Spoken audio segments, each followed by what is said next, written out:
Oh, hi. I didn't see you there. Hey, it's Cliff from the Iron Mountain Hour.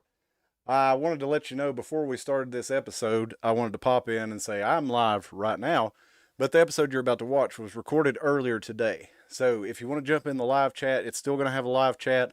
I'm going to be in there. Hopefully, Tim and Wilbur from the show will be in there with us. And let's see, it's the January the 9th, 2022 show. We're starting it at 10 p.m. So jump on in there.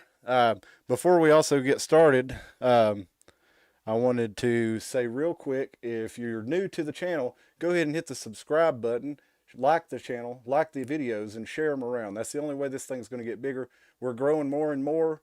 We're up above, we've reached over 1,500 views on the channel. We've had like 500 hours of views on it. So people are actually watching it and paying attention.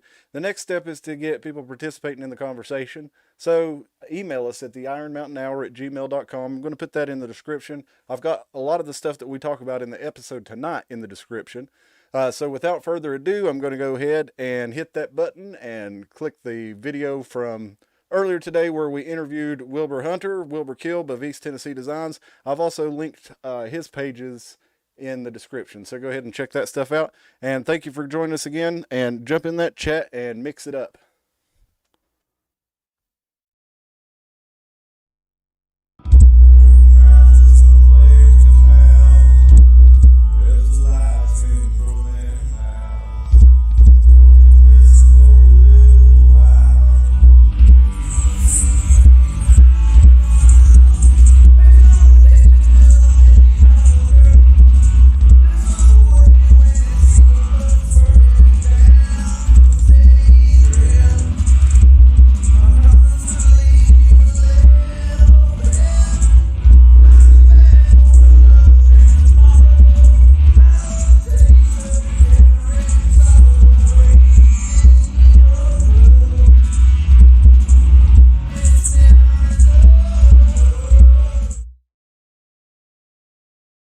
Me unmute the microphone, and hello and welcome to the Iron Mountain Hour. My name is Cliff, and I'm here with Tim, and today we're joined by Wilbur Kilb of East Tennessee Design. Wilbur, why don't you tell us a little bit about yourself? Well, I'm from Boone County, West Bygod, Virginia. Moved down here about 10 years ago. So got involved with moonshining and graphics and left the retail world far behind, and I'm happy to be here, man. Heck yeah, man. And I'm glad to have you join us. Wilbur and I met, it looks like about 8 years ago, I guess, in the Johnson City music scene. Yeah, I was videoing music shows, and you happened to be there, and we just kept running into each other. Yep. Captured a lot of good times, and that's pretty much, I think that's pretty much how we met. There was a mutual friend of yours who was in your band. That's right. And Mr. Hiram, Jamie there, we had a lot of good times together, and like you said, you captured a lot of it on video. Shitlogging on YouTube, man. Yeah. Check it out. So it's Kild Hunter that's KILD Hunter on YouTube if you want to check out Wilbur's channel there. And you're also working with the Mellow Moon Distillery, is that right? The East Tennessee Distillery, make Mellow Moon? Yeah, I'll do all the graphics, label designs, tastings, R&D, which is retard and drunkenness. We did a lot of that. Yeah, it's a blast. Actually working at a place where you don't have corporate crap, Yeah. No dress code, no drug policies. Yeah. Freedom. It's a real good place to be. Freedom. That's what it's called, and that is a good place to be. And you see this the photo here that we've got behind us, the artwork there. That actually is some of Wilbur's artwork. He had it in a showcase downtown, and we picked up a couple pieces of those. We just thought it was super cool. I think I told Tim, I'm not sure if I told our viewers, you made that piece of art for a band, and they ended up not using it on their page or on ther cover. Yeah. And you printed it, and I thought it was just great, so that's why I liked it. I get that a lot. Yeah. Sometimes people it gets a little bit too much, and they're like, oh well, but it gets used somewhere. Yeah. I mean, nothing ever goes to waste. I always learn something from each piece. Well, that's the thing about art is sometimes you just have to make a bunch of it, and might even be the obscure stuff that you don't expect that really hits, that speaks to somebody or speaks to you. So you just never really know. Just make whatever you feel. I do it for myself, and then if other people get it, that's cool. Exactly. You know, so it's all fun. You know, it's all good. Well, I really appreciate your art, and like I said, I appreciate it enough to put it on the wall here in the podcast, even before I knew you were going on. So I hadn't done it to kiss your butt. Really like it. But yeah, so that's our guest Wilbur. And as you're joining us, as I think I said, on January 9th, 2022, I have to look at my paper here because I just totally blanked out when we tried to start this podcast a minute ago. So you have missing time? Yeah, maybe a little bit.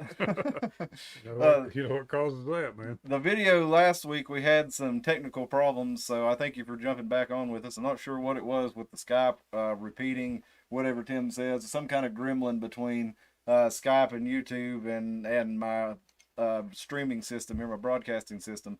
So whatever it is, I hope we have it figured out in the future because it's never really bothered us before. So when we've tested it, it's always worked properly. So anyway, sorry about that. I appreciate you guys. If you didn't get to watch the video because of that, if you couldn't make it through it, sorry about that. But it actually was an interesting one where we talked about things that happen in the dead of night, media misinformation, mass formation psychosis. We kind of tied all those in together with the theme of the overall show, where we've talked metaverse, great reset, digital ID, all these things. We always seem to come back to there, but you know, we've done such serious shows over the past few. We wanted to do something a little more fun this weekend. But before we get into that, I do want to tell you we had our first Freedom Cell meeting that I was talking about last night in Elizabethton, and we just had 5 guys down there, but it was pretty cool. We kind of we didn't really get a lot done, but we got to know one another and talked about what we expected out of the group, and basically that is to be able to prepare our area to have strong communities in this whatever situation we may find ourselves in. Like right now, if there was to be economic disruption or something, to have our communities able to support one another and basically be able to have each other's backs and have people with the skills to be able to do that, to work together. So we're also going to be looking at hopefully some, you know, we do have a strong state government and county government positions. So, you know, options that we can work towards maybe using that in our favor. You know, I don't have all the answers for that, but I'm open to the conversation. So if you want to join us, we do that on the second Saturday of each month at 7 p.m. The location may change, but I just wanted to bring that out there and tell you that we did have the first one yesterday. It was pretty cool. So with that in mind, I did want to get into the fun subject this week, and that is the cryptids and monsters of Appalachia. And that's a huge area. Wilbur, you said you're from West Virginia originally, Boone County. Yeah. As I did my research for the show, I came across that area repeatedly. Why don't you tell us about some of the folklore, myths, and legend of Boone County? Well, pretty much the biggest one to me, and I actually grew up right in the middle of this. I moved into a community, and there was an older gentleman that lived next door to us named Willie Ball. And of course, I was pretty young and impressionable then. You know, I was still listening to my parents' music and hadn't actually broke out and got into what makes me me today. Right. But he told us about this thing called the varmint, and we're like, you know, what do you mean the varmint? What's that? You know. And he said, well, you know, because he actually had actually raised several sons right there in that same house, and he said, well, we built a cabin at the edge of the woods, and the first night they stayed in it, something was banging on the doors, banging on it, and scared them so bad that they refused to ever stay in it again. Even though it was their first night, you know, they just refused to ever go back in it, you know. So we thought, well, yeah, that's kind of strange, you know. But he would, every time, I mean, this dude, he went to church, you know, not that means that he can't lie or he wouldn't exaggerate. But after being around him for several years before he passed away, some of the things he would tell us about, he would bring his groceries in, and this thing would always be at the edge of the woods. He could almost see it, but it never did really present itself. So, you know, growing up there, you know, we've just come to think, you know, you don't stay out past dark or too far close to the woods because a varmint will get you, you know. And I had a friend of mine. Well, he ended up being my friend after Mr. Ball passed away. he moved into the house. His name's Tim Campbell, and he come from Ohio, and he actually had some pretty thick ass books on Bigfoot and this kind of subject. And me and him just kind of bonded right away. And I could look out my window, just basically throw a rock, and I mean that's how close we were. And of course, we bonded over pills and alcohol and all these other things that people as they grow up through high school and stuff do. But we had a few things that that happened to us that made us believe that there was something to this story. So there's a few that I look back now because I'm older, and I'm like, well, I was just an impressionable kid. But there was a couple that made me think that there was something I couldn't just explain away. Could have been a bear, could have been, a lot of other things, but it just really freaked me out and kind of burned into my mind. And I've went on to research that and Loch Ness, everything that was that they would say that your parents would say, well, that can't be real. I have to, question. You have to question your parents and question the people that teach you, even your teachers in school, because you have to kind of go out and look outside the box and see what's really out there, not just what's in a textbook. So, well, I came into this information in kind of the opposite, or the mirror image of this, I guess you could say. As I grew up, when I was very young, my father was into lots of different UFOs and things like this. We had an old camping trailer on the property that was full of nothing but UFO magazines. And I would go down there and I was getting all this stuff, and I was just fascinated with it. Watched, Unsolved Mysteries and, all the shows at the time, Twilight Zone, things where we would explore kind of In Search of. No, I never saw In Search of. I watched a lot of In Search of. Okay. Well, and when I got that, and I got a paperback of Eric von Däniken's Church of the Gods. Yeah. Stuff like that is what kind of opened my questioning what you learned in church and school and what your parents told you. So that's pretty much where I come from. Those kind of, it's possible. You can't rule out anything. To think that we're the only thing here, or the only thing that God made. Whatever. I always thought that there's got to be a bigger picture. It's probably been squeezed down and simplified for us to digest. Mm-hmm. But if you look at, like it took a rib from, Adam and made Eve, that's just DNA. That's, genetic engineering. But it's simplified. It's a way to describe it for primitive people to understand. Exactly. So I've always believed that there's always that possibility. And hopefully I live long enough to see some of these things, that I've hinted to believing in, and people kind of make fun of you, oh, it's that guy believes in Bigfoot, Yeah. You get it in school, you get some ribbing from people, but I do think it's funny that right now the idea that there could be a large gorilla that lives by itself in the woods is unfathomable, but we're all running around saying we're in a simulation right now, right? Yeah. Isn't that less believable than maybe there's a gorilla that's good at hiding?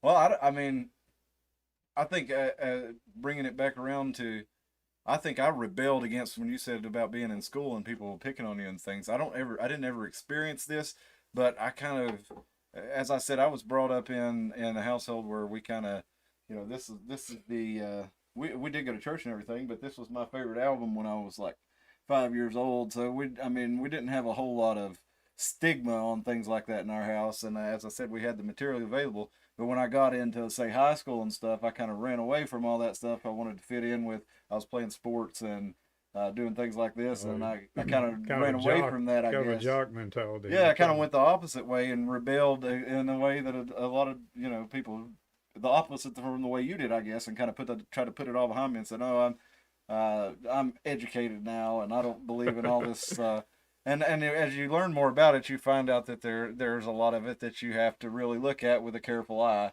and you can't believe everything you read, of course. But there are things that slip through the cracks, and there are things that a lot of people think are crazy that until you experience them, you cannot understand. And one experience that a lot of people had in this area was called the Tennessee Wildman. Do you ever hear of that guy? Since I moved down here, I've heard about that. Yeah. don't know a whole lot about it, but I assume it's, like you was talking a few episodes about feral people. Mhm. That's definitely possible. I mean, there are people who, drop out and completely get off the grid, and who knows what their appearance becomes after so many Yeah. years of not grooming and just being out in the woods, But what if you? I mean, I don't really know other than Well, there was it does sound like a feral human when you get into all the reported sightings of him. He was really reported more around the 1800s, but there was a sighting of him in Carter County in the 1990s, and it was actually detailed in a I think it was Travel Channel maybe. I can't remember, some cable channel where they did a show called Myths and Monsters or something like this. that. Yeah. And anyway, he details his account on there, and that's kind of the we're in Carter County now. That's the closest one that I know of, but we did have reported sightings of just feral people down in, especially around Newport. And I saw an interesting idea or theory on where these feral people in this area might came from, and there's a couple of them actually. There was a tribe called the Melungeons that lived here. I've heard about that since I moved here. Yeah. A lot of people think they were descendants, or some people think they're descendants of DeSoto and Juan Pardo's parties of explorers who deserted and moved off with their families and had families with the Cherokee in the woods, and stayed in this area. That's the theory some people have, but nobody really knows where the Melungeons came from. And then you go on to the Civil War, and you had a lot of people deserting in the Civil War. And if you deserted, no matter which side it was, you couldn't just go back into polite society. Everybody would brand you as a deserter. Mhm. And so people would maybe move their families in and keep them out in the woods the whole time. And maybe their descendants are who these wild men are. But nobody really knows for sure. Yeah. But I could see the Tennessee wild man because he started showing up right after the Civil War. I think 1866. That's also about the time that the Mothman showed up in West Virginia, in Point Pleasant. Yeah. Point Pleasant. Yeah. So maybe this has to do with people going mad in the brutality of the Civil War. Maybe people ran off into the woods and lived that way, and maybe they even had children and they lived that way. Who knows? But it's one possible theory among many. To take it back to West Virginia, and we hinted about this before, and we said let's cut off the conversation now because we want to save it for the podcast.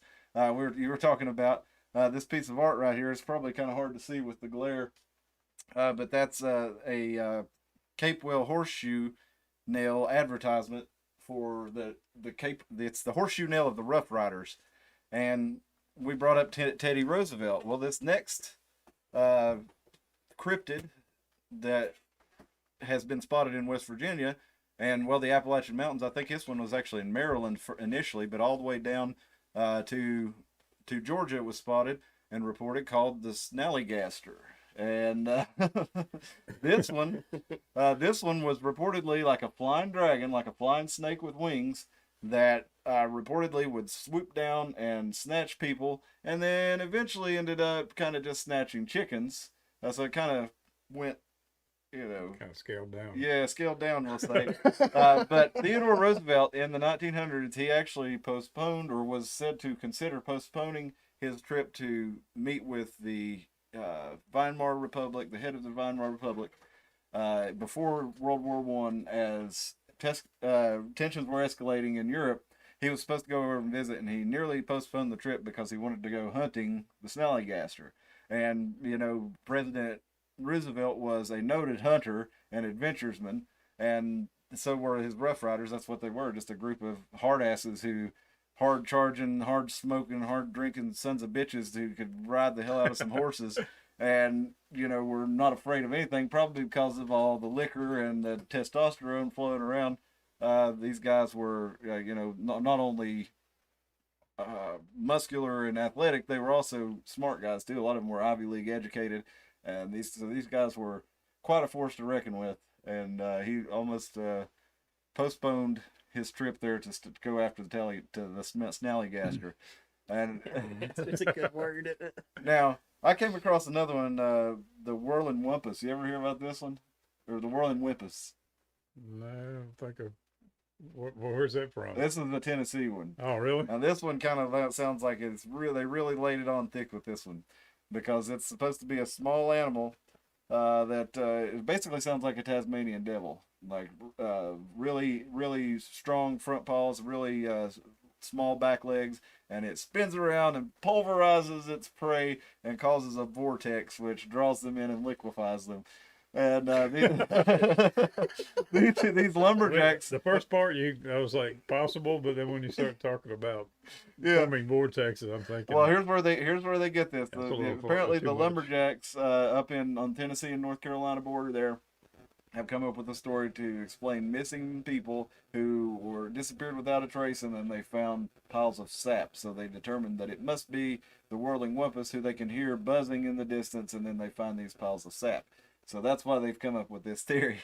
But that one wasn't one I had ever heard of, and I grew up. We're about 40 minutes from the Tennessee-North Carolina line right here, so I don't know how I missed that one, but Yeah. it's just one that I came across. Well, I mean, to me, when you start talking about, there's always a possibility of a feral person or just a person dressed up trying to fool people, which that happens a lot.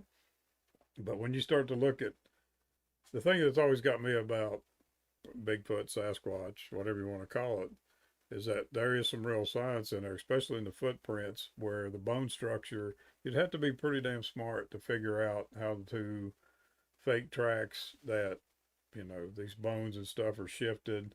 They're completely different than human. And you've got people who, that's their profession. They've been studying this for years. You just can't cut out like a cardboard foot, stick it on a boot, go running through the snow, No. and think you're going to fool everybody. And that's the kind of stuff that I think that'll eventually, solve this. I think that's what keeps me going, not some kind of blurry shit on YouTube. Yeah. That's Bigfoot, or my trail cam picked up this much of something. Oh, he's smart enough to, Mm-hmm. There's so many cameras in the woods now and all this technology. It's got to be squeezing to where you actually get something that's undisputable, that even a body, at some point, that's what I'm waiting for. There's a guy on the History Channel I like to watch sometimes, called Scott Walter, and he's a forensic geologist, Mm-hmm. and I think you're talking about things like that, which is what will ultimately, bring the truth of this mystery to the light, is scientific study of it and being able to track down exactly what it is. Well, this guy does some interesting work, and I was watching a piece that he did on the History Channel. Again, the History Channel does have a few interesting things, even though they may drag it out and make you watch an hour of program to get to 5 minutes.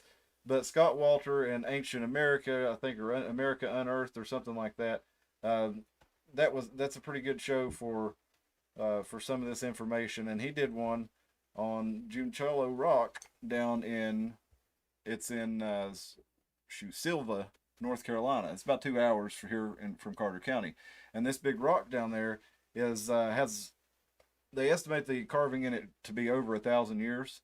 So let me see if I can pull this up for the viewers. The one that here. was in the water, and it was actually Is it the one that underwater has for the some time? handprint? Yes, it has the 7 printed toe of the giant. It's been a long time since I've seen that, but I know what you're talking about. So this guy was apparently a giant. It was a legend that preceded. It was a Cherokee legend initially, as far as we know, but it may be older than that. I mean, these mountains here are the oldest mountains on the world, as far as we know. So whoever may have lived here before the Cherokee may have shared this story with them. We really just don't know. But the story goes back over 1,000 years, and the carving's over 1,000 years old. And it shows, it has, as Tim said, a big handprint in it, which is a seven fingered handprint that's said to be from where Judaculla, I think was his name. I'm gonna have to look it up right quick. But his said to be where he put his hand down when he jumped, and he could jump for miles and was huge. Basically, the Paul Bunyan of the Cherokee. Mm-hmm. So this piece of rock has an engraving of kind of the area of a lot of people say it's a map, but again, it's just 2 hours away from us, and it's pretty interesting. So I'll let y'all take over for just a second while I try to find that for us. So it'd be like a fossilized handprint? It's or- actually a piece of soapstone with its engraved, so it's been put in there by, humans have done it at some time, and obviously, to tell this myth or this mythology, this legend. Who knows, what Passed truth it down. may be based on or how old it may be. If I'm not mistaken, because I saw a show that had that stone on there, and if I'm not mistaken, they try to connect it to like Vikings or something. Like there's some symbols on there that don't make sense, or I'm on crack and I'm making stuff up. It's one of the two, but that's not unbelievable either. That there would be large Viking people walking around a long time ago. Yeah, it's America Unearthed is the name of the show. You can actually find that on YouTube. Legend of the Uh, Appalachian Giant. Yeah, I'll link that in the description here. And if you're more interested in more of it, I'm actually thinking of going to check that out because that rock looks pretty cool and it's just 2 hours away. And I was trying to find the name of this giant. I make sure I'm saying it right. But Judaculla or something like that. Rock there in Silva, Tennessee. But in any case, you guys can look that up if you're interested in more of that. But apparently, or Silva, North Carolina. But another one, I think the most famous of all of them is the Mothman. Have you ever run across the Mothman or talked to anybody that has up where West Virginia? Well, like I was telling you the other day when we talked about me coming up here, I was actually born in 1964, and I had family that lived in Gallipolis, Ohio. And the day that the Silver Bridge collapsed, we had left Boone County, West Virginia, went to my grandparents there in Gallipolis and Cheshire, Ohio. Actually crossed that bridge that day. Ooh. And when we made it home, the phone was ringing. And of course, a lot of this has been handed down, passed down, and things change. And most of anybody I can ask is dead. Yeah. So from what I know, because my parents we all could have been dead that day because we crossed that bridge. And when we got home, people were calling. Dad answers the phone. It's phone on the wall. Wow. We didn't have cell phones and all that shit. So this was 1966 when the bridge collapsed. Is that right? Yeah. Okay. So whatever that makes me, I'm not the greatest mathematician. So you're 2-3 years old. That's Yeah. fine, yeah. So they answered the phone and they were so relieved that we were alive, because they had to wait till we actually got home to, we were like, what happened? They said, well, the bridge had fell. Yeah, that That bridge. bridge actually has something to do with the whole history of Mothman and it, So Yeah. that's pretty much my thing. I've been to Point Pleasant right there where there's a museum thing with lots of artifacts and everything. They got the big statue there. Of Yeah, of I've the giant actually moth. went there a couple times growing up, but that's pretty much my whole thing, to my connection with Mothman. Never seen it, never, don't know exactly how much is actually real. Never been to the statue of the actual Mothman. I've been on the island that's got this little, it's like cabins and all kinds of, arrowheads and that kind of stuff from back then. But a lot of my friends have actually went to that statue and took their pictures with it. But Here's the Mothman statue for our viewers. I knew there was a statue. I didn't know it was quite so horrific. Point Pleasant had become a Mothman town. I mean, that's yeah. their thing. They that's a destination. If you go anywhere there, you've got to go get your picture made with that. Yeah. Yeah, I'm going to Point Pleasant at some point, I guess. And what really popularized what actually made this national news was the bridge collapse. I mean, the Mothman had been seen a couple of times. There was a story of a man seeing it initially, and then a story Around of the bridge. two Flying. groups of teens seeing it, Yeah. or young married couples in their, I think they were 20 years old, and they reported seeing it. They actually went to the police. They didn't want to report it, but they kind of decided that they really had to. And then when the bridge collapsed and reports of the Kind Mothman, of combined the whole. yeah, I mean, as far as I know, that's the big connection with Mothman and all that. But yeah, for a while there, while that was going on, that did have people flipped out, and it's, you got to think these people hadn't been exposed to any of this kind of stuff. No. Not like we are. We're kind of jaded. We think we know. I mean, you see everything, and you don't know what to believe because there's so much Exactly. mud thrown in subjects. You just don't know exactly what's real and what's not anymore. You know, unless you see it with your own eyes, then you have to question your own sanity. And it's good to keep an open mind. And I was telling the guys just before we started talking, even, okay, I'm pretty skeptical about a lot of things, especially what people will call supernatural things. But I have had experiences that I can't explain. Does that mean I'm ready to jump on them and say this was a ghost or this was, I don't know what it was, but I do know that it doesn't make sense to me. And even with me, with my, skeptical glasses on, or skeptical spectacles, if you want to say, I have a hard time thinking of a rational reason for what I saw in the story that I told of the shadowed being that I saw in an earlier episode. If anybody missed that, I saw shadow behind the door. There was nobody there. I opened the door, so the shadow was there. Till I opened the door, it disappeared. There was nobody there. That's the too long didn't read version. But there's a lot more details that show you exactly how I know that there was nobody standing there. But anyway, we talked about the Mothman. A lot of these descriptions of the Mothman, people have said, well, maybe it could be an owl. And I will tell you a story about when I was living in Jonesboro. I was living near David Crockett High School, off of State Route 34, I believe is the route. There used to be a 5 Points market there, and you would turn that way and go down to Greenville, and that was how you would hook into the back way down to Greenville, or you could go to 107. So in any case, I go down that way, and it's late at night, and at the time I was driving an old Mercedes that had really big bright headlights and would shine up really high. And I go down that road, and about the time I get to a street light, the light goes out. And when I look up, I see something. It has just jumped off of the transformer in front of me. And the best guess I can guess, the thing I can guess, is that this was an owl. But I swear it looked like a stone gargoyle, and it looked enormous. And it jumped off of that transformer, and it knocks the light out when it jumped off of there. And an owl doesn't weigh very much. An owl has hollow bones, and it's very strong, but it's not heavy. So I can't imagine that an owl jumping off a transformer will cause it to blow out. Yeah. Maybe something else happened, and it was a coincidence at the same time. But this thing, it had big horns, and it had wings. I know we have great horned owl around here, so that's always what I've assumed it was. Yeah. But they're kind of more brown, and they're also nowhere near as big as this thing appeared to be to me. And it went straight over my car.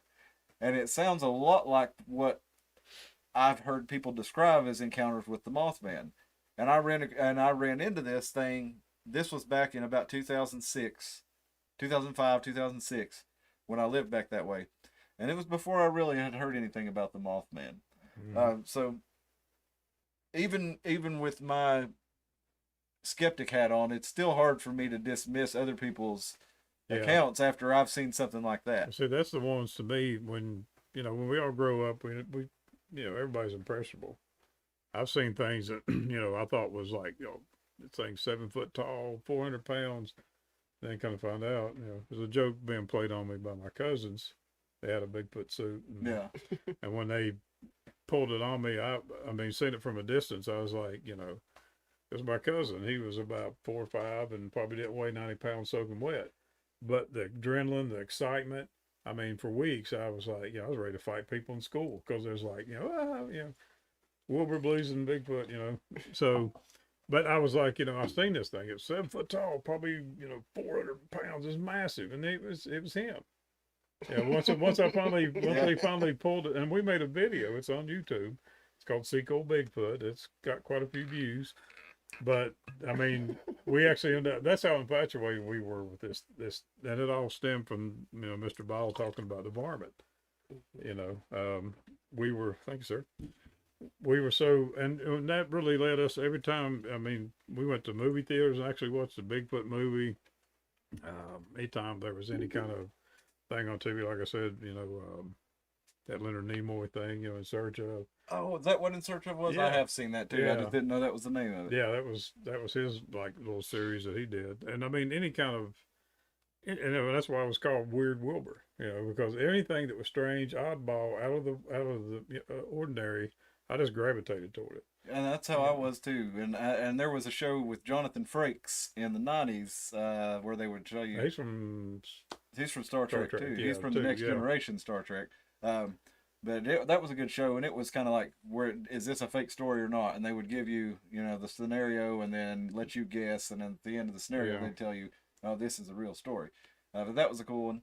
But yeah, the cryptids in the Appalachian area, a lot of these stories, they go back to older versions, and another one that we run into in West Virginia, and I came across this as I was researching for this show, and actually, the video game Fallout 76 put a lot of real Virginia folklore into the game and brought these monsters to life in the game. I've not played the game. I started playing it last night after doing some of this research and thought it looked pretty cool. Yeah. But they show up, and one of them is the sheep squatch. And that kind of obviously is based on the Bigfoot stories, the Sasquatch. Well, I think there's some kind of series out there. These 5 or 6 guys go out in the woods in West Virginia mostly, and it might be mountain monsters or something like. Have you seen that? I think that's the same one. And I think that creature was on there because I was flipping channels and I seen it, and I was kind of like, it's kind of like that one you just came up with Snuffleupagus, whatever. Whatever. Snallygaster. Yeah, the Snallygaster. The president was going to cancel his thing because he had to. It's like snipe hunting or something. Yeah, that's what it sounds like. It sounds like they come up with that word just to fool people, but Snallygaster. I think that's just it. It's been made fun of so much, and you've got, even like we talked about History Channel. They had this show that you would think it's real, but it's really just a parody. It's like, so what if it was real? Yeah. And you're sitting there watching it like, oh God, this video is so good. It has to be real. And you find out it really wasn't. It's a show. It's scripted. It's a production. Yeah, and I'm so used to watching stuff that actually shows videos taken in the field by people, from all different places, and you kind of, you can say, oh, that's fake. Then you have to kind of wonder, well, this thing is bigger than a human. It's running faster than a human. Those are the ones I look at. Things that are beyond a person in a suit. Mm-hmm. I mean, I grew up in the time of, like, if you look at the Patterson film, that was the classic. We actually went, me and my buddy Tim, we were such Bigfoot, but I actually went to a theater and watched, the Patterson film on big screen. Really? Yeah. And the thing that always struck me odd is, why would, first of all, they have the technology to build a suit that good, and why would you put breast on it? I mean, that's a whole, that's a whole nother level. Yeah, well, I mean, why do that? I mean, that just almost takes it into a whole nother, why? No, I've heard. It makes it harder to pull off, if you ask me. I've heard that that his son, or he admitted later that he hoaxed people with that. Have you ever heard that? There is some. There's people out there that say that Bob. I forget the guy who actually says he was in the costume. Mm-hmm. They paid him so much money, and he. But. And I've, there's been a lot of people, look at the video and say that, the proportions of the body is not something that, and you see the muscles moving under, and you got to look at the time that this was actually made. And they said it's not a way that a person or an ape move. Yeah. So I've always believed that there's a possibility that there's things out there that we don't know and don't understand. But just like so many other things, there's so much disinformation and fake stuff, it just muddies the water to the point to where people just don't believe in nothing. Well, and the kind of the odd thing about it is, I didn't do a lot of in-depth research on this, but when I looked up off the top of the first couple of pages of search results, I couldn't actually find any more proof that these guys actually admitted to. I found a lot of people saying that they admitted to it, and things that they said were them admitting to it, but I didn't actually find proof of that either. So yeah, to me, Patterson, what I understand, went to his grave saying that was real. He never, and the one guy that's still alive, I think his name's Bob Gimlin. Mm-hmm. He actually still goes. He's alive from what I've last knew, and he actually goes to these conventions. Never changed his story. Never has wavered on it. So well, I keep an open mind to things. There's some you get on YouTube right now, and you'll see 1 million dumb, completely stupid fakes. You know, obviously they're even putting it out there. Mhm. I mean, our little video we did when we were 14 years old and 8 years old. People's like, well, that's not real. I'm like, really, dumbass? like we're not saying it's real. It was a bunch of kids having fun. Right. We're not trying to say this is exclusive evidence. You know, we're just having fun. But I mean, I see some stuff that I have to think is the possibility that there is something there. And that's what's always kept me thinking that eventually, I mean, because there's so many cameras now. I mean, everybody's got a camera. You got cameras on trees. I mean, eventually they're going to, if it's real, eventually they're going to capture something that is undisputable. Yeah. And we have to, you know, we have to look at it like, well, you know. Well, when you talk about indisputable, we can look at, this is not an Appalachian or a Tennessee mythology, but what about the chupacabra? Have you seen the thing they found? They DNA tested it. It's not a dog. This is some kind of different species. Yeah. They've actually found. So whether this was a mythological creature or not, as many legends said it was, there was a true Chupacabra season. chupacabra. Oh, we're I'm gonna not eat sure some what that chupas is. later. But there was an actual creature that they found down there. People were saying for years and years that these people were crazy, that there was nothing down there. This was just a dog that they were seeing. And they actually did come up with an actual animal that was not it was not a dog. It was a totally different species.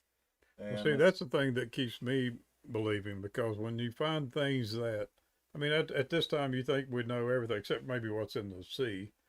You know, the ocean is, you know, something that we haven't really even scratched the surface. But I mean, when they find species that are new to us now, yeah, that's pretty twisted. yeah, this is one a lady found on her ranch down in Texas, and this thing was DNA tested. It's not a dog. It's some other kind of unknown species. But So it's like a hybrid of a wolf and. I've not really looked back into it since that news first came out. Yeah. How old is this? I remember, like, I won't call it early internet, but I don't know how early it was. At one point in time, there would be pictures of, like, this one at the bottom with the blue eye. Yeah. You would see pictures like this surface, and then it would turn out to be Something like else. Dog a with coyote that had the mange and got Mange, yeah. sunburnt. But, like, it didn't look like this thing at the top, if that's real. Let me show you Like right that. now. Like, because once you looked at a sunburnt coyote, you'd be like, oh, yeah, that's what that is. This is 2011. So this was a coyote. Was it? This Okay, well, one that's the one here. I'm thinking of. Then. Yeah. So, but this was not the same thing. This was not the piece that was found. I mean, the one right here is the spokesman. I'll include this in the description so you guys can check it out if you want to see the exact case we're talking about and whatever this thing may or may not be. You can look that up. But it appears that there is some other kind of critter out there that we didn't know what it was. People were calling it the chupacabra. Turns out there's some critter that we didn't know was out there anyway. Yeah. Whether it turns out to be some kind of exotic dog or wolf, whatever it may be. So you have to kind of look at that. If that's true, then all this other stuff, like it sucks the blood out of animals and stuff, is probably just people's reaction to what they've seen. It really doesn't, you know, suck blood. It's just a real animal that maybe killed a bunch of chickens, and they've glamorized it like it has some kind of special property. It may be, It yeah. sucks all the blood out of the animal, and you know. Or maybe the chupacabra fell on hard times like the snallygaster and had to resort to just attacking chickens. You know, his prominence had times diminished. are hard, man. Times are hard. You gotta do what you gotta do, That's even right. as a cryptid. But yeah, the you know, that drinking blood legend that goes across a lot of them, and there are real instances of animals being found. We get into a lot of that, into, you know, all the Skinwalker Ranch lore and that kind of stuff in UFO lore. There's a lot of stories of animals being found with their blood drained across different cultures all around the world, and lots of different explanation given to them, whether it be, you know, something that sounds like a sci-fi movie or something that sounds like a horror movie. There's lots of different things that we can't explain. Animals like having animal mutilation type thing. Yeah, I used to get kind of into that, because when you start to see animals laser precision out in the field, not a place where you would actually have access to medical equipment and medical grade kind of technology, but you see high advanced like laser cutting, genitals removed. No blood around the Yeah, area. very. I mean, to me that's always kind of I know it's not cryptid, but it does seem to be those are things that we can't explain. And if that stuff is going on, then it would lead to. I mean, it tends to make me think that groups who might have found, say, in the southern United States or southwestern United States or Mexico, who found an animal who had been mutilated and had the blood removed, and then they also found the carcass of some kind of crazy dog or wild animal that they don't really know what it is. They call it the chupacabra, and they maybe think it kind of leads to this kind of folklore. We don't really know, but the fact is, it's a lot of crazy stuff out there, and to dismiss it just because someone on the news or someone in the government tells you that, oh, we've investigated this. I mean, sometimes they do, and it's worth dismissing, but you should at least look at what they say and see if it makes any sense too, because everybody can lie, and there could be a lot of different reasons for why somebody might lie, and people can misunderstand things too. So it's always good to look at it with an open mind. Oh yeah, I mean that's what I try to do, and I mean I dismiss a lot of things now, even things that I kind of thought were a possibility. It's kind of like once you get a little older, you kind of think, well, if I haven't seen it by now, it must not be real. But you think of all the things that, like when I was trying to ask somebody about when we went across the bridge and it collapsed, there's nobody alive. So I have to go based, and that's just like, what, 80 years, something like that, maybe not even 80 years. But there's nobody, so I have to orally pass that on to somebody. Yeah. And then they're going to maybe add their 2 cents. And then when I'm dead in the ground, they can't go back and ask Wilbur, hey, what happened with that? It's a generational game of telephone. Eventually, I mean, and we're talking about stuff that's hundreds of years. I mean, there's huge gaps between a lot of these legends and myths that's just been altered and changed around and stuff. So by the time you get to where we're at today, you don't know what the hell to believe, really. I mean, you really have to kind of, you have to, like you said, have an open mind, and because every day there's more stuff being found, And there's a lot of these legends that kind of make their way into popular culture, into Appalachian cultures. There's a really good book that deals. You probably heard some of these stories growing up, and at least I know this is where I heard them starting out. Was our librarian in school would read them, or we actually had a man come to our school and tell us some of these jack tales. And I bought this book on Google or Amazon or something, and read it with my kids. But these are great stories, but they're also little bits of the common folklore that make you wonder, okay, why were there so many stories about giants in Appalachia that go back to, the first Ulster Scots, Irish, the hillbillies as they were called, that lived here, and do they go back to the old country of England and Ireland and Scotland? Do we see those stories back there, or is it just when they come to Appalachia? I don't know the answer to that, but we do see a lot of them, and those jack tales, a lot of them involve giants. So for Jack and the Beanstalk's obviously the most famous one, but those are plumb redneck tales. If you tell the story right, you talk about Jack was done plumb tuckered, and he went to the house to get his supper, and his pap and his mam said, blah blah blah blah blah, and then Jack said, "They ain't got no clothes, and they're washed, they're in the wash or whatever." It's done with it's written with a really southern dialect, and so we have a lot of stories of witchcraft, lots of stories of monsters. Giants, we have shapeshifters in those stories, and those are all things that we find in, not just the jack tales, but those all come from. Shapeshifters are steeped in Irish tradition. Yeah, almost every demon is a shapeshifter that also lives in water because their spirit world is in the ocean or whatever. For some reason, almost every Irish folk tale someone turns into a salmon at some point. I don't really understand it, but there's something to do with water, and I always thought that was interesting. That there's like they considered it almost like the crossing over was water. to me personally, like I dabble, you know, I try to keep myself current on this kind of stuff, and probably lake monsters and stuff that you can't be, you know, figured out. It seems to be more in the water and in the ocean than it does on land. You know, of course, you're always going to have the sky, UFOs, and unexplained lights and all that stuff. But it seems to me over the last 5 years, I've seen more videos of stuff moving in the water that's not easily explained away. Yeah. You know, stuff that, and really good quality, you know. So it's like I've looked at everything. I like all kinds of monsters, all kinds of possibilities. But I think right now the thing that piques my interest the most is what's going on in lakes and the ocean and stuff like that. Because there just seems to be so much stuff coming out that's being captured now that's, you know, really looks good. Not so much blurry Bigfoot videos that somebody, you know, every one of them are always shaky, blurry.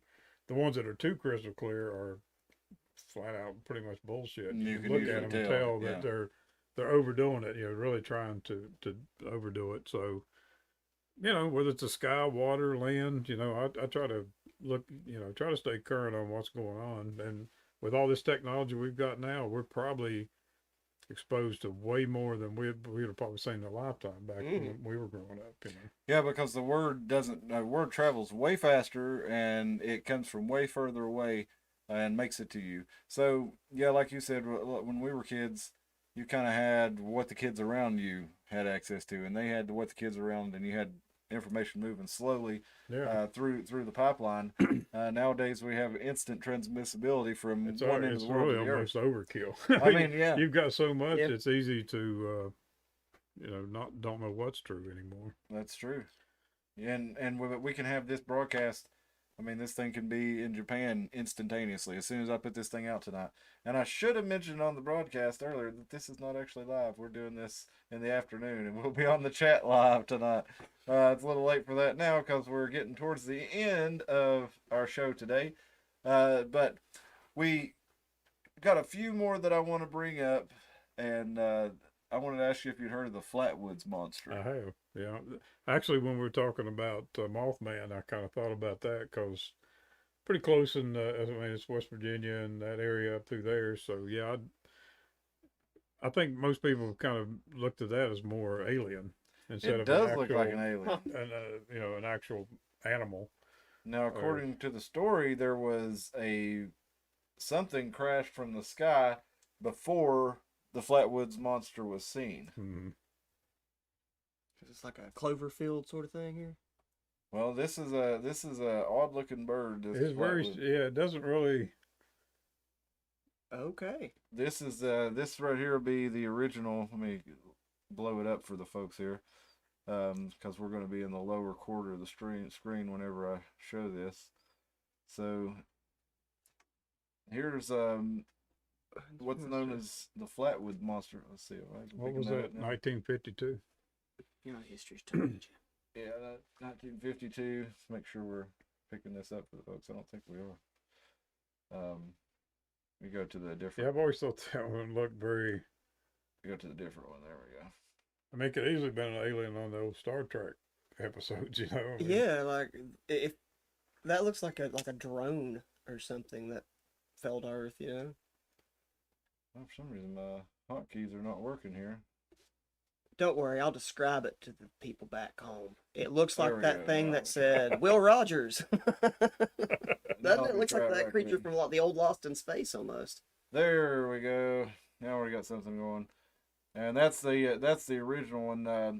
The U.S. Air Force actually investigated this with Project Blue Book, and there's a good picture of that's one of the original sketches of what the Flatwoods Monster was described as early, and there were several encounters that people had with this, and this is how they all described it independently of one another, which is pretty interesting. And that was another thing to bring up about the Mothman is they actually brought all those guys that the four people, the two couples that saw the Mothman and reported him to the police. They brought them into separate interview rooms, and they all drew the same thing, and they all told the same story. So that's pretty important when we're talking about these. The credibility of these stories. Which That's- Mothman was basically, red glowing eyes, large wingspan, flew over the vehicles. Um, that's kind of makes you wonder, well, what the hell could that have been? Yeah, and even in one of the stories, it was said to have followed the car going 100 miles an hour. Yeah. So make of that what you will. But yeah, the Flatwoods has definitely always looked more robotic or alien instead of a cryptid or some type of, That one definitely animal. sticks out. Kind of looked like Rosie the robot maid on on the Jetsons. Yeah. But the way the head, the peak, that's what always struck me as odd. And of course, the overall shape is human. Yeah. It's humanoid, Humanoid, as far yeah. as the shape. But Huge. yeah, a lot bigger than anything it could be faked. I don't know. It just Giant alien. plus you have something You tell crashing. us. If something crashes, then you think, well, something's got to come from kind of like Roswell. Something was in there flying it. So Yeah, so they run the gamut, and we've also got the Brown Mountain Lights, which we could do a whole episode on just that in our area. There's so much to explore in the Appalachian Mountains. You want to go somewhere, you want to get into something, interesting and something curious. Just get out there and look into this stuff. Go to these places. You never know what kind of adventure you're gonna get into. And I'm trying to convince Tim and his wife and my wife to do some serious adventuring with us Go in the for an woods. upcoming episode. Well, I don't know if they'll say yes to this or not. I've just posited the idea to them tonight, or just posed the idea to Tim tonight. But I'd really like to do a Randonautica journey. Have you ever heard of Randonautica? I have not. Didn't Okay, get me. this was new to Tim too. Fill me in on that. Okay, Randonautica is an app that selects a random point for you to visit. But the way that it is advertised is that it vibes through quantum physics with your intentions to set you up with the kind of place that you want to see and maybe the place that you need to see. It's almost like a Ouija board sounding experience with time and space. Now, Randonautica, according to its creators, is totally and completely random. There's no human input on it. There's a laser in New Zealand or Australia that actually works with a random number generator, and that works with their algorithm in the app to work with you to decide where it's going to send you. And you can put a radius in it, so if you have, several hours, you could do a bigger radius. You don't have to go to Australia to look for that. Yeah, and you can exclude water from the place. But other than that, it's totally random. And there are reports of people ending up in all kinds of crazy places. If you look on YouTube at Randonautica Adventures, or Randonauts as they call themselves, You could put in like clothes optional. yeah, I guess you could. I don't know. I mean, That'd be one option. I know there are places that there are different parameters you can set in it to kind of set your adventure to something that's going to be feasible for your time frame. But the whole idea of it is that it uses your intention, and it puts you outside of your comfort area and puts you out of your everyday experience, and you're going out with curiosity, you're exploring your world, and you're looking for things that catch your attention. And I think it sounds really fun. So maybe I can get them talked into that, and maybe the wives will join us, and we could do a video with that, and then we could discuss our experiences on an upcoming episode. I don't want to put Tim on the spot, but I kind of just did. So anyway, I've asked him. Wilbur, is there any other experiences that you've had with any cryptids that you want to share with us before you go? Or I mean, other than this thing that like I said, I grew up around it, and it really did shape the way I mean, we thought of it as a real entity. This thing, the varmint, was real. yeah. But there was one time, I don't know how old I was, maybe 12 or 13. That's why I say I was impressionable. And you get older and you kind of think, well, I was just a kid. But there was one night that it'd been raining real heavy, and we didn't have air conditioning in our house at the time, so we just cranked the windows open, And it just quit raining. I was laying there in bed, and I started hearing something. We had screens on the windows, of course, but I could hear like something like walking around the windows. Walking outside, and the way our house was, the mountain come down. They had a brick wall that separated. They basically had to dig it out to build the house. So you had about maybe about a 4 foot gravel thing that went around the house, and then you had a brick wall. Then the mountain kind of come Like a down to retaining wall for the that. A hill. retaining wall, yeah. So pretty much that there was even with the back of the house. And I heard something like just, the grass is real wet. You could hear something like walking around, and I could hear just kind of like muffled, and it was probably, I don't know, 2 or 3 o'clock in the morning, and I was just laying there, and my brother was in the bed next to me, and he was sound asleep. And I could hear, and it kept getting louder and louder, closer to the window. And I was like really starting to get freaked out. But then I heard this like something slip, fall, and then slam into the back of the house, and then drop down into where the gravel, went around the house, and just went completely ape shit crazy, just smacking the house, just all kinds of crazy shit, And I was couldn't hardly breathe. I was so scared.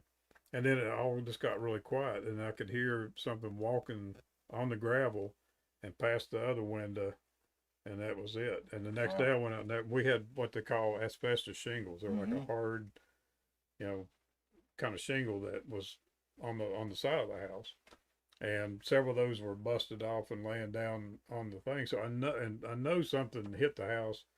I know something was. It sounded like it was on 2 legs. Didn't sound like it was low. It sounded high when all the commotion then, and it walked out of around the gravel that went around the house. And they come out the next day and see those shingles busted off and laying down. I know something impacted the house. So those are things that the one thing that I couldn't. It could have easily been a bear. It could have been a large dog, maybe. Probably not. But something hit the back of the house, and that's the thing that fueled my imagination and fears. I mean, we really did not go to the edge of the woods because Mr. Ball's like, he told us, he said, that thing will come to the edge of the woods and just stand and watch you. And it got to the point where we was totally scared to death, to go into the woods and stuff, especially at night. There was no way, and not even the edge. And, we kind of picked up and started doing our own little Bigfoot movies, with little cameras and stuff like that. And that's pretty cool. Back in 70 something, it was just a bunch of little kids. You can watch it on there if you get a chance one day. It's pretty funny. But we really took it serious because we believed in this, But that's the one thing that I personally, something happened that night, and I'll never be able to prove one way or the other what it was, but it scared the fuck out of me. Yeah, and it got you thinking. Yeah, and I can't really just explain it away because it was really so creepy that I don't think it was a bear, or we didn't really see a lot of bears there. I never seen a bear the whole time I lived in West Virginia. Never seen one until I moved down here. Yeah. So that's you take something that happens to you, and you've got already reinforced by some old man who's scared the hell out of you with all these stories, and he's lived there a hell of a long time. Actually died in the house, next to me that Tim ended up living in. So, that's the kind of thing that I thought something might, was living in those woods, and that people had actually seen, and they passed that folklore down. He did to me. So it kept me, with an open mind all these years, and I'm 57 now, so I'm still waiting for the concrete proof, so I could look at everybody and say, see, I'm not completely crazy. I'm just halfway crazy, Well, and whether you're crazy or not, Wilbur, there's stories going back thousands of years of dark entities lurking within woods, of giants living in the dark spaces that we can't see. And whether you saw a bear or whether you saw an actual monster or whatever it may have been, the important thing was that got your mind questioning. That got you ready to receive new information. It got your mind creating. And that's kind of where we see both sides of this coming together, because there was an actual event. There was something that caused you to think that there may be something out in the woods. Yeah. It wasn't just because somebody told you this. You saw something that led credence to that. And that kind of goes back to where all these myths come from. And there's something that people saw that started them. And we may add a lot to them, and we may not know what the hell we're talking about. it may just be that we really need you to listen to our warning that there's something dangerous in the woods. So we tell you as children that this is some big fucking bat demon. Don't go in the woods. Yeah, I mean, it may be as simple as that. But it made me go and look at science books. There was the actual primitive man, Giganopithecus, which if you look at it, you think, well, that's Bigfoot. That's what we've seen, or that's what people seen. And it just makes you think, well, there's a lot of things out there that we haven't. It may have been here before, and there's a good chance. I mean, it may be just less than 100 of them. It's not something that you just go up in the woods and boom, it's going to pop out in front of you. It's not that common. It's a very it's a very rare thing. And if it happens to you, then that's how come you look at people like, well, they're completely convinced that what they saw. And that's the people that I look at. People who it don't matter whether you believe them or not, man.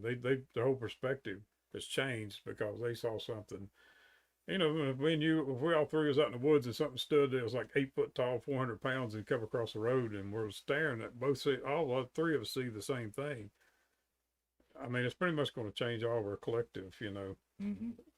From now on, the three of us are going to know that there's a possibility. We're going to view the world totally differently. Yeah. And I think that goes with everything, until you actually see something, experience it. So, when people are out there trying to fake stuff, I mean, it's just too obvious that they're faking.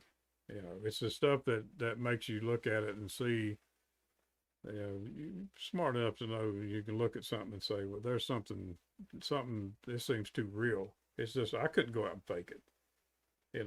I couldn't pull something like this off. It looked like, a gorilla suit or a Chewbacca suit. It would look totally screwed up, so that's me. I keep waiting. I think one day they'll, it was here before, so maybe it's not extinct completely,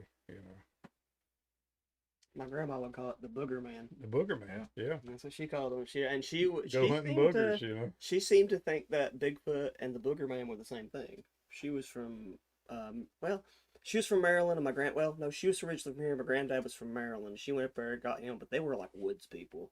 Like, her old cabin is up in Bishop Holler, and she would swear up and down that thing was haunted. She swore up and down that there was groups of booger men that lived out in the woods, and that you could see them with torches every now and then walking around. Of course, I think my grandma was like, we're talking like 6 years, 10 years old, stuff like this is a cabin out in Bishop Holler, where if you consider back in like the 40s, this thing was out in the middle of nowhere. Yeah, it still pretty much is to a degree. I mean, today, I actually remember going out, and I had not thought about this for years, but when you mentioned that, we walked, me and my brothers and sisters, when I was about 10 years old. I led them on a trek across the hill from Blue Springs to Bishop Hollow, and my parents were terribly worried about this because I just kind of took off and we went over top of the mountain. But I remember the adults on the other side of the holler saying that it's a good thing the booger man didn't get you. Yeah. And I didn't know that there was a mythology about this. The booger man, yeah. Yeah, I just thought they were talking about the boogeyman, not. I didn't know that there was a mythology in this area about this guy, so that's. I didn't think about it until y'all were saying that. My grandma would always talk about the booger man, and it was not the same thing as the. She may have been saying that in like a real redneck way, boogeyman, but it wasn't like the boogeyman in my childhood. Like the stories you hear is like just some thing that could possibly get you, and it could actually be a human or something. But the way she would talk about the booger man being out of Bishop Holler, it was not. It wasn't the same thing as just the bad guy. Or whatever. The monster under the bed. Yeah, it was a very specific thing, and apparently it had a torch. So. It might have been the Tennessee Wild Man. Hey, if you want to look these guys up, there's all kinds of stuff on YouTube for Appalachian Cryptids. The Feral Humans, our episode number 3, if you want to go back and look into that. There's all kinds of stuff about this. We're far from the only ones talking about it. You can get your fill of information for months of listening to this stuff. So just get out there and look for it. See if there's anything that you've seen. You can. We're going to follow up on this. We're going to keep doing this podcast as long as people are watching, or as long as it's fun for us, and it's still really fun to do right now. So we'll revisit this subject again if people send us information or tips or whatever that give us something to look into again and come back into it. So If you do that, send it to theironmountainhour@gmail.com. I'll put the email address in the description. If you have anything to contribute to the program for anything, go ahead and put it in there. We want this to be a conversation. On the regular programs, we're also going to be including Skype calling. For now, I'm going to also try to include Discord or a gilded chat room where people can call in too. So we can have lots of options for anybody who wants to participate in the broadcast. And again, as I didn't get into at the beginning, but there's a lot of platforms out there that I'd like for us to be on.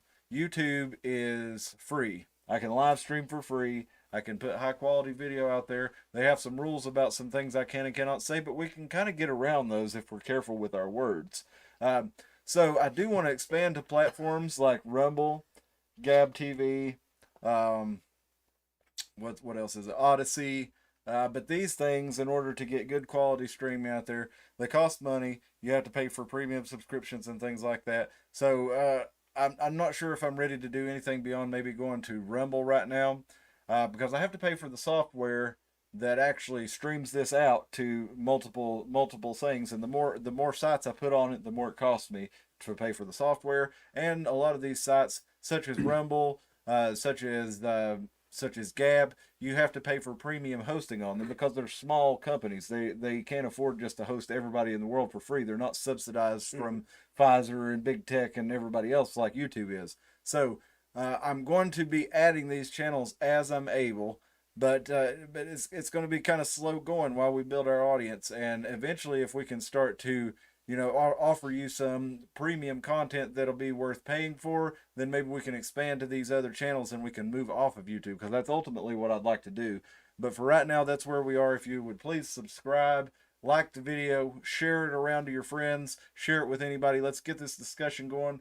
There's also the notification bell. If you'll hit that, we'll be live Sunday nights at 10.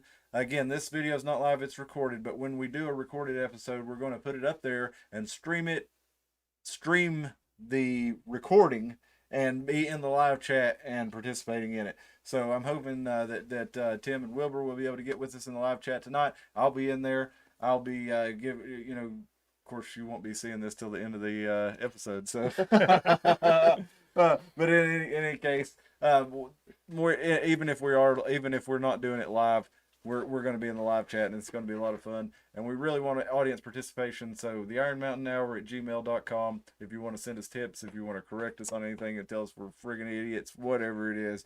Tell us your booger man stories. That's right. And Wilbur, we hope you'll join us again. I have a lot of content that I think you'll be interested in. I'm more than just monsters. I like there's a lot of crazy shit going on with vaccines and government suppression and all that kind of stuff. Kind of all the stuff we're into. Yeah, I mean, I'm open to music, and I love talking music. Another thing that you brought up that I did want to get into at some point, aside from just the cryptids, but I have you talked about moonshining. I've been researching an episode on Al Capone in Johnson City, and that has everything to do with moonshining. So maybe you'll join us again for another episode. Maybe we can get into a little bit more of the details of moonshining and what Al Capone may or may not have done in the Johnson City area. There's a lot of different stories out there, a lot of leads to track down and check out, and not a lot of conclusive information one way or the other. Pretty foggy. Yeah. So we'll get into that in a future episode. Wilbur, I want to thank you for joining us. I appreciate you having me on, man. If you've watched us to the end of the episode, we want to thank you for sticking with us, and we want you to check out East Tennessee Designs, East Tennessee Distillery, Mellow Moon Moonshine. No mushrooms. Mellow Moon Moonshine out there made in Piney Flats. Yes. Tiny and the guys out there do a great job. They make a good product, and it's locally made moonshine. And again, I've talked about Supply Munitions out there on the property. Check those guys out. Wilbur did some of the artwork for those guys. I think most of it, actually. Yeah, so those guys have a good business. If you're into Second Amendment and personal protection, or if you just like shooting, whatever it is, they're your place to go. They're not paying me to say this. I just go out there because that's what I do. So I like to tell you about things that I've, businesses that I find in the community. Well, you think we got moonshine, we've got ammunition, we've got edibles, and we're going to be guys actually open up organic growing vegetables and stuff organically this year. So So we yeah, kind of got like a little compound there, you know. That's I've had, great. I've had friends say, "Man, this place is like a compound, like Jim Jones. Y'all drinking Kool-Aid, you know?" And I'm like, "Well, yeah, we've got a good Kool-Aid, you Yeah. know, whatever you want to call Kool-Aid." So this goes right to exactly the kind of thing that I've been advocating, and the kind of thing we talked about in our Freedom Cell meeting that we had last night. Is let's build communities where we're self-reliant, where we can produce the things that we need and the things that we want, and things that can drive the economy of our area. You know, things like I mean, CBD and hemp. Those are in demand. Those are making lots of money. People are growing yeah. those. You've got moonshine and liquor. You've got guns and ammunition. Lots of different things that people want and things that people need being sold. People grouping together who sell these products and exchanging And them if you for think about it, if the system collapses, you've got those things to barter with. yeah, and vegetables and Yeah, that's very you important. you go to the guy that's got this, and you trade what you got, and they go this, and you trade, you know, just in case the whole thing does come down. Yeah, and if Yeah. it does, I mean, one thing that a lot of people don't think about in their survival kits, whiskey is a very good bartering tool. Very And so is tobacco, weed, whatever you may have. That you think about what people are going to want. Delta 8 is what they're what they're doing down there at Delta 8. Oh no, I don't mean that they're doing that. Yeah, they're doing I they're mean, doing CBD and hemp and I legal mean, stuff. it is legal. Yeah, but in any case, that's something people are going to want if you are prepping for the worst situation, which you know I've done a little bit to make sure that I can survive the power being out for a month or two or whatever it may Yeah. be. You don't know what's happening, but those may be some things if things get worse than that. That you may want to look into is things that you can barter, not necessarily that you're going to use, things that are useful for pretty much anybody ready, or yeah. desirable. Yeah. It depends on how far you want to go. Yeah. You can go way out here, or you can say, "Well, I bought 5 packs of ramen. I'm ready." Yeah. Now you're not really, but you at least attempted to prep. And it's funny when I started telling people about this information and before I started really, I had like a cubby full or like a tote full of canned food and stuff, and I would tell people about this information, and it's when you're new to it, it kind of blows your head off, and you don't really know how to share it with people other than it sounds like, oh my God, the world's gonna end, you gotta get ready, and when people look into it and they see that 'cause some of the things you say are true, and that some of these quote unquote conspiracy theories actually are based in reality and grounded in truth, and they start to say things like, well, I know where I'm coming if the shit hits the fan. Hey, let me tell you something. No, you're not. You better get ready yourself. I'm glad to share and build my community, but listen, I can't plan for everybody, and nobody can. So it's time, if you think it's something that you might want to start doing, start looking for it to your own advantage, and start getting together with your neighbors, because ultimately who you live next to is going to play a huge role in how you make it through whatever scenario may come, where people are a lot worse off than we are right now, because you can be a team with your neighbor, or you can have your neighbor be your first enemy. Yeah, exactly. I mean, you don't want your neighbor to be desperate and you to have the things that they're desperate for either, and you guys not have communication, regardless of whether or not you think you'd be able to handle the situation. It's good to be on good terms with your neighbors. You see what's going on in other countries. Yeah. Civilized countries. Yeah. And you see what's going on in the streets, and you're like, I think the only thing that stops it here is because so many people have guns. Yeah. They have a way to defend themselves, and the government hasn't quite figured out how to take them away from us yet, or make us vulnerable like these other. But when you see what's going on, like in Australia, I mean, who's to say, it could, you see what's going on, it's real. Yeah. So it could happen here. So I say be ready. That's right.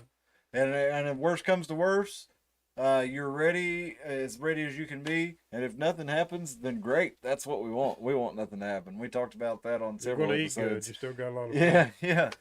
It's something that you can invest in. If you invest in having some storable food, it's something that you can invest in. That worst case scenario for your investment. We're not talking about everything, all things together, worst case scenario overall, but worst case scenario for your investment, you can eat it.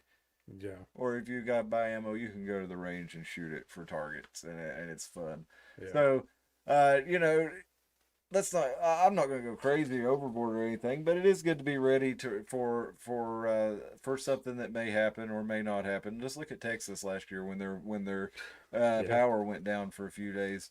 A lot of people froze to death. Yeah. People didn't expect it to get that cold in Texas. Exactly. Yeah. So you don't ever know what's going to happen. So it's good to be prepared just in case, and it's good to be aware of what's going on around you just in case. And with that, I think we'll bring it to an end tonight. We're going to have some interesting stuff to discuss with you again next week. We're going to be here every weekend, every Sunday night at 10. Again, once we get some viewership and we get some people showing up live and participating in the show, we'll start to move it to a more frequent occurrence or more frequent occasion that we have the show on. So if we can get you streaming in and participating, that would be great. That's really what we want this to be. And we've got some, I haven't exactly confirmed them, but I'm in limbo with some really interesting guests. So looking forward to more interesting than me. Yeah, no, not necessarily. But I have a lot of leads out there. So maybe we can include some audience participation. I don't want to say any of these names yet until I have confirmation, obviously. But I think it's some people that you folks that are tuning in would like to talk to.